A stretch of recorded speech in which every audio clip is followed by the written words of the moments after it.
റീച്ചോളിച്ചുകളെ നിലക്ക് നിർത്തിയില്ല എന്നുണ്ടെങ്കിൽ ഇനിയും ഒരുപാട് ആളുകൾ ജീവനൊടുക്കേണ്ടി വരും. കഴിഞ്ഞ ദിവസം ജീവനൊടുക്കിയ ആ ഒരു സഹോദരനുണ്ടല്ലോ, അത് ഒരാൾ മാത്രമല്ല, ഇനിയും ഇരകളക്കാത്ത ഒരുപാട് റീച്ചിനൊക്കെ വേണ്ടി എന്നും ചെയ്യുന്ന റീച്ചോളിച്ചുകൾ ഇങ്ങനെ പതുങ്ങി നിൽപ്പുണ്ട് ഓരോ ആണുങ്ങളുടെയും ജീവന് ഇല്ലാതാക്കാൻ വേണ്ടിയിട്ട്. കാരണം ഞാനടക്കം നിങ്ങളൊക്കെ ബസ്സിൽ യാത്ര ചെയ്യുന്നവരാണ്. ആ ഒരു വീഡിയോ കണ്ടാൽ തന്നെ അറിയാം പ്രശ്നം ആരുടെ അടുത്താണ് എന്താണ് എന്നുള്ളത്. കൂടുതലായിട്ട് ഞാനൊന്നും പറയുന്നില്ല. ഈ ഒരു വീഡിയോ എന്താണെന്ന് വെച്ചാൽ ഒരു യഥാർത്ഥ ലീഗുകാരൻ ആരായിരിക്കണം, അതിലുപരി ഒരു യഥാർത്ഥ മനുഷ്യൻ ആരായിരിക്കണം എന്നുള്ളതിന്റെ തെളിവാണ് ഈ ഒരു സഹോദരൻ കേട്ടോ. ആ ഒരു സഹോദരൻ പറഞ്ഞ കാര്യങ്ങൾ ഞാനിവിടെ ഒന്ന് കേൾപ്പിക്കുകയാണ്. നിങ്ങൾ കേൾക്കുക, നിങ്ങളുടെ ഒരു അഭിപ്രായം പറ. അതിന്റെ മുന്നേ ഒന്ന് രണ്ട് കാര്യങ്ങൾ ഞാൻ പറയാണ്. ഇപ്പോൾ ഈ വിഷയത്തിൽ ചില ആൾക്കാർ മതവും ജാതിയൊക്കെ കുത്തിക്കേറ്റിട്ടുണ്ട്. അവർക്ക് പിന്നെ അങ്ങനെയാണല്ലോ, ഏത് വിഷയത്തിലും മതവും ജാതി ഒന്നും അങ്ങോട്ട് കുത്തിക്കയറ്റില്ല എന്നുണ്ടെങ്കിൽ ഒരു സമാധാനക്കേടാണല്ലോ. അത് ചില ആൾക്കാരെ അങ്ങനെയാണല്ലോ. അതിന് ഇനിയിപ്പോ നമ്മൾ അവരെ കുറ്റപ്പെടുത്തിയിട്ട് കാര്യമില്ല, കാരണം അവരങ്ങനെയാണ്, അവരായിട്ട് മാറാനും പോകുന്നില്ല. പിന്നെ ചില ആൾക്കാര് പ്രത്യേകിച്ച് ലീഗിന്റെ ആളുകളൊക്കെ ഒരു പോസ്റ്റ് അല്ലെങ്കിൽ കമന്റ് ആയിട്ട്, കാരണം ഞാൻ ഇതിന്റെയൊക്കെ താഴെ ഒരുപാട് കമന്റുകൾ ഞാൻ വായിക്കാറുണ്ട്. അപ്പൊ അതിലൊക്കെ ഇവരടിച്ച ഒരു കോമൺ ആയിട്ടുള്ള ഒരു കമന്റിങ്ങാണ്, പി ദിവ്യയെ സഖാക്കളെ ന്യായീകരിച്ച പോലെ ഞങ്ങൾ ഒരിക്കലും ഇവളെ ന്യായീകരിക്കില്ല എന്നുള്ളതാണ്. കാരണം ചില ആൾക്കാരൊക്കെ പറഞ്ഞിട്ട് ലീഗുകാരൊക്കെ ഇവരെ ന്യായീകരിക്കുന്നുണ്ട് എന്നുള്ളത്. പക്ഷെ ഞാൻ എവിടെയും ആരും ന്യായീകരിക്കണം ഞാൻ കണ്ടിട്ടില്ല കേട്ടോ. ലീഗുകാരൊക്കെ ഈ ഒരു പെൺകുട്ടിക്കെതിരെ ശക്തമായിട്ട് പ്രതികരിച്ചിട്ടേ ഉള്ളൂ. അവര് വീഡിയോ വഴിയും കമന്റ് വഴിയും ഒക്കെ പ്രതികരിച്ചിട്ടേ ഉള്ളൂ. പിന്നെ അതേപോലെ തന്നെ ഇപ്പോ പ്രിൻസ് ആൻഡ് ഫാമിലി എന്ന് പറയുന്ന ദിലീപിന്റെ സിനിമ ഉണ്ടല്ലോ, അതിപ്പോൾ ഇങ്ങനെ വൈറലായിക്കൊണ്ടിരിക്കുകയാണ്. കാരണം അതിൽ സംഭവിച്ച അതേ കാര്യങ്ങൾ തന്നെയാണ് ഇവിടെയും സംഭവിക്കുന്നത്. ആ ഒരു സിനിമ കണ്ടവർക്കറിയാം അത് എന്താണ് എന്നുള്ളത്. അപ്പോ ഞാൻ ആ ഒരു സഹോദരൻ പറഞ്ഞ വാക്കുകളുണ്ടല്ലോ, ഒരു യഥാർത്ഥ മനുഷ്യൻ ആരാവണം, ഒരു യഥാർത്ഥ ലീഗുകാരൻ ആരാവണം എന്നുള്ളതിന്റെ ഉത്തമ ഉദാഹരണമാണ് ഈ പറയുന്ന സഹോദരൻ. അപ്പൊ ആ ഒരു സഹോദരന്റെ വാക്കുകൾ നമുക്കൊന്ന് കേൾക്കാം. കേട്ടാൽ മാത്രം പോരാ, നിങ്ങളുടെ ഒരു വിലപ്പെട്ട അഭിപ്രായം കൂടെ പറയണം. അതേപോലെ ഞാൻ ഒരു കാര്യം കൂടെ പറയാണ്, നമ്മുടെ നാട്ടിലെ പുരുഷ കമ്മീഷൻ വേണം, വന്നേ പറ്റൂ. ഞാൻ ഈ പറഞ്ഞതിനെ നിങ്ങൾക്ക് സപ്പോർട്ട് ചെയ്യാൻ കഴിയുമെങ്കിൽ, നിങ്ങൾക്കും അങ്ങനെ ഒരു ആഗ്രഹമുണ്ടെങ്കിൽ കമന്റ് ബോക്സിൽ രേഖപ്പെടുക, പുരുഷ കമ്മീഷൻ വേണം എന്നുള്ളത്. കാരണം നമ്മുടെയൊക്കെ പ്രതിഷേധം അലയടിക്കട്ടെ. അപ്പൊ അവ ആത്മഹത്യ ചെയ്തു. പിന്നുള്ളത് ലീഗിന്റെ പ്രവർത്തക, ലീഗിന്റെ നേതാവിന്റെ കൂടെ എന്ന് പറഞ്ഞിട്ട് ചില തൽപര കക്ഷികൾ ആ രീതിക്കാക്കി ഇപ്പൊ കാര്യങ്ങൾ മാറ്റിക്കൊണ്ടിരിക്കുന്നുണ്ട്. നമ്മൾ കണ്ടുകൊണ്ടിരിക്കുകയാണല്ലോ. അവിടെ ഫസ്റ്റ് ഒരു വീഡിയോ ഇട്ടു.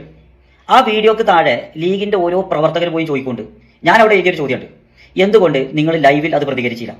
അത് പ്രതികരിക്കുന്ന സമയത്ത് ആളുകൾ ചോദിക്കുകയാണ് എന്താണെന്ന് ചോദിക്കുമ്പോൾ കൃത്യമായി അങ്ങനെയാണെങ്കിൽ നിങ്ങൾക്ക് ചൂണ്ടിക്കാണിക്കാൻ ഒരു വീഡിയോ ഉണ്ടല്ലോ, എന്തുകൊണ്ട് ഉപയോഗപ്പെടുത്തിയില്ല? പിന്നീട് ഒരു അവസരത്തിലേക്ക് ആ വീഡിയോ എന്തിനു മാറ്റിവെച്ചു, നിങ്ങൾ എന്തുകൊണ്ട് കേസ് കൊടുത്തില്ല എന്നുള്ളത്. അങ്ങനെ ഒരു ചോദ്യം എന്റെ മുന്നിൽ വന്നതിന്റെ കാരണം അവൾ അത് ക്രിയേറ്റ് ചെയ്യാണ്, ലൈക്കിനും റീച്ചിനും വേണ്ടിയിട്ട് അങ്ങനെ ഒരു വീഡിയോ ഉണ്ടാക്കി തീർക്കുകയാണെന്നുള്ളൊരു ബോധ്യം എന്നിൽ വന്നതുകൊണ്ടാണ് ഞാനത് ചോദിച്ചിട്ടുള്ളത്. അതുപോലെ തന്നെ ലീഗിന്റെ ഓരോ പ്രവർത്തകരും അവിടെ വന്ന് ചോദിക്കേണ്ടതായിട്ട് നമ്മൾ കണ്ടിട്ടുണ്ടായിരുന്നു. അതേപോലെ തന്നെ ലീഗിന്റെ എല്ലാത്തിനും പുറത്ത് പല ആളുകളും അതിന് സംശയം കുടുങ്ങിയ ആളുകളൊക്കെ അങ്ങനെ ചോദ്യങ്ങളായിട്ട് വരുന്നതും ആ പോസ്റ്റിന് താഴെ നമ്മൾ കണ്ടതാണ്. അവർക്ക് വേണ്ട രീതിയിലുള്ള സപ്പോർട്ട് കിട്ടാതിന്റെ പേരിൽ അവൾ ന്യായീകരിച്ച് പിന്നീട് ഒരു വീഡിയോ ആയിട്ട് വരുന്നതും നമ്മൾ കണ്ടു. ലീഗിന്റെ ഏതെങ്കിലും ഒരു നേതാവ്, കേവലം ഒരു പ്രവർത്തകൻ അല്ലെങ്കിൽ സൈബർ ഇടങ്ങളിൽ പ്രവർത്തിക്കുന്ന ലീഗിന്റെ ഏതെങ്കിലും ഒരാൾ അവളെ ന്യായീകരിച്ചോ അവൾക്ക് സപ്പോർട്ട് ചെയ്തിട്ടോ ഇതുവരെ വരുന്നത് നമ്മൾ കണ്ടിട്ടുണ്ടോ? ഒരാളും വന്നിട്ടില്ല. അതിന്റെ അർത്ഥം ഞങ്ങളുടെ കൂട്ടത്തിലാണെങ്കിലും അല്ലെങ്കിൽ ഞങ്ങൾ മുന്നിൽ കാണുന്ന ആരാണെന്നുണ്ടെങ്കിലും തെറ്റ് ചെയ്തവർക്കെതിരെ പ്രതികരിക്കുക എന്ന് തന്നെയാണ്. അങ്ങനെ തെറ്റ് ചെയ്ത ആളുകളെ കൂടെ കൂട്ടേണ്ട പരിപാടി ഒന്നും എന്തായാലും ഞങ്ങളെത്തില്ല എന്നുള്ളത് യാഥാർത്ഥ്യമാണ് ഈ നിലവിൽ നിങ്ങൾ കണ്ടുകൊണ്ടിരിക്കുന്നത്. പക്ഷെ ഇവിടെ ഞാൻ പറഞ്ഞ പോലെ തന്നെ ചില തൽപര കക്ഷികൾ നമ്മൾ ഒരുമിച്ച് എതിർക്കേണ്ട ഒരു കാര്യമാണിത്. കാരണം ഈ ആത്മഹത്യ ചെയ്ത വ്യക്തിക്ക് മാത്രമല്ല, പിന്നീട് ഏതെങ്കിലും ബസ്സിലോ അല്ലെങ്കിൽ ട്രെയിനിലോ പൊതു ഇടങ്ങളിലോ ഒരു സ്ത്രീക്ക് ഇങ്ങനെ ഒരു പ്രയാസം നേരിടുമ്പോൾ പ്രതികരിക്കാനുള്ള ഒരു ഭയം ഇനി ഉണ്ടാവും. കാരണം എന്താ, ഇതൊക്കെ മറ്റു രീതിക്ക് ആളുകൾ കാണുന്നുണ്ടോ, റീച്ചിലേക്ക് അങ്ങനെ ആളുകളാക്കി മാറ്റോ എന്നൊക്കെയുള്ള ഒരു പേടി ഇവർക്കുണ്ടാവും. അവർക്കും കൂടിയാണ് അല്ലെങ്കിൽ അവരും കൂടിയാണ് ഇതിന്റെ ഇരയായി മാറുന്നത് എന്നുള്ളതാണ് ഈ വീഡിയോ കൊണ്ട് നമ്മൾ മനസ്സിലാക്കേണ്ടത്. അങ്ങനെ ഒരുമിച്ച് നമ്മൾ എതിർക്കേണ്ട ഒരു സംഭവമാണ് ഇവര് ചില രാഷ്ട്രീയത്തിന്റെ പേരിലാക്കിയിട്ട് മാറ്റുന്നതൊക്കെ നമ്മൾ കണ്ടുകൊണ്ടിരിക്കുന്നത്. ആ വീഡിയോയിൽ നമ്മൾ കൃത്യമായിട്ട് കാണണം അയാൾ എങ്ങനെയാണ് അതിൽ ടച്ച് ചെയ്യുന്നുണ്ടോ അല്ലെങ്കിൽ ആ വീഡിയോ ക്രിയേറ്റ് ചെയ്യാന്നൊക്കെ നമുക്ക് കൃത്യമായി മനസ്സിലാവും. അവൾക്ക് വേണ്ട ഒരു സപ്പോർട്ട് അതിന് കിട്ടിയില്ല. കാരണം ഇതിന് മുമ്പ് ഇങ്ങനെ ഒരു വിഷയം ഉണ്ടായപ്പോൾ ആ പെണ്ണിന് കിട്ടിയ ഒരു സപ്പോർട്ടിങ്ങും കാര്യങ്ങൾ എത്രത്തോളാണെന്ന് നമ്മൾ മനസ്സിലാക്കി. ആ രീതിക്ക് ഇത് കാര്യങ്ങൾ കൊണ്ടുവന്നതാണ്. പക്ഷെ ആളുകൾ ആ വീഡിയോയുടെ യാഥാർത്ഥ്യം എന്താണെന്ന് മനസ്സിലാക്കിയിട്ട് അവൾക്കെതിരെയാണ് എല്ലാവരും വീഡിയോ ഇട്ടത് അല്ലെങ്കിൽ പ്രതികരിച്ചത് നമ്മളൊക്കെ കണ്ടതാണ്. അപ്പൊ അവള് ന്യായീകരിച്ച് വരുന്നത് നമ്മൾ കണ്ടതാണ്. ആ പാവം അതിന്റെ പേരിലാണ് ആത്മഹത്യ ചെയ്തിട്ടുള്ളത്. ഇത്തരം സാഹചര്യങ്ങളെ നമ്മൾ ഒരുമിച്ച് എതിർക്കേണ്ടപ്പോൾ അവിടെ രാഷ്ട്രീയമല്ല, നമ്മൾ രാഷ്ട്രീയത്തിന്റെ അപ്പുറത്ത് ഇങ്ങനത്തെ ആളുകൾ സമൂഹത്തിൽ നിന്ന് മാറ്റി നിർത്തണം, അവർക്കെതിരെ നമ്മൾ പ്രതികരിക്കണം എന്നൊരു കാഴ്ചപ്പാട് വരുത്തേണ്ടടുത്ത് നിങ്ങൾ ഈ രീതിയിൽ ലീഗിന്റെ നേതാവിന്റെ കൂടെ ഒരു ലീഗുകാരി എന്നൊക്കെ പറഞ്ഞിട്ട് ആ രീതിക്ക് നിങ്ങൾ കൊണ്ടുപോകാന്നുണ്ടെങ്കിൽ സ്വയം ഒന്ന് ചിന്തിച്ചു നോക്കി. ഈ കാര്യം ഒരു പാർട്ടിയുടെ ലേബലിലാണോ നമ്മൾ എതിർക്കേണ്ടത്? അതോ സമൂഹം ഒരുമിച്ച്, അത് ജാതി മത രാഷ്ട്രീയ കക്ഷി ഭേദമന്യേ ആണ് പെണ്ണ് എന്നില്ലാതെ എല്ലാവരും ഒരേപോലെ എതിർക്കേണ്ടതാണ്.